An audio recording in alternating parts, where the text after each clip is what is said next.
With the Jamaica Urban Transit Company racking up billions in debt, a fare increase is imminent. Transport Minister Mike Henry made that disclosure as he responded to questions on the state of the bus company at yesterday's sitting of the Standing Finance Committee of Parliament. TVJ's Janella Pursues reports.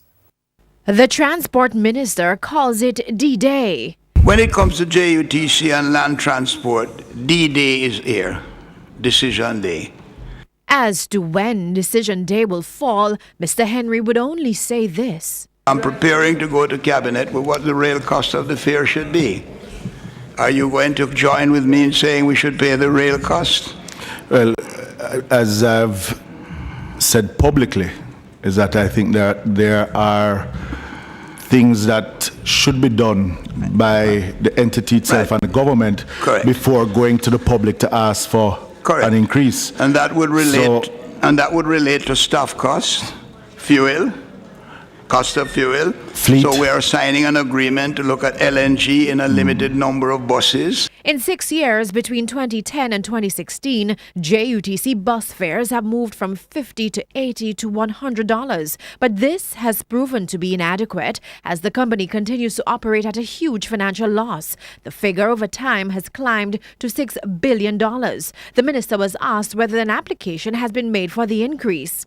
In the 2018-2019 estimates of expenditure, over $2 billion has been earmarked for the purchase of spare parts and the overall maintenance of buses, while over $200 million has been allocated to repair 15 buses which are out of the system. I have made no application. We have applications for fare increase by the JUTC, which we would have to look at. Yeah. Then you have also the other areas of transport which that affects. Then that ultimately has to be looked at what we can deal with it in terms of the economy of the country.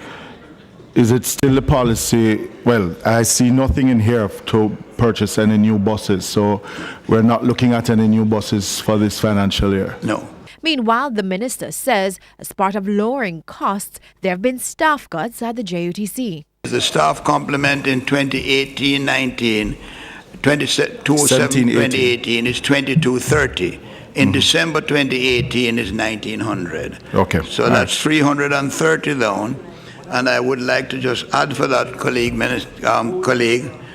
that we're also, of course, working on the Kronos system, because that also will affect, that is the level where people used to clock in twice or don't clock in at all. And that is a new implementation that is going to take place as quickly as possible. Janella Pursues, TVJ News.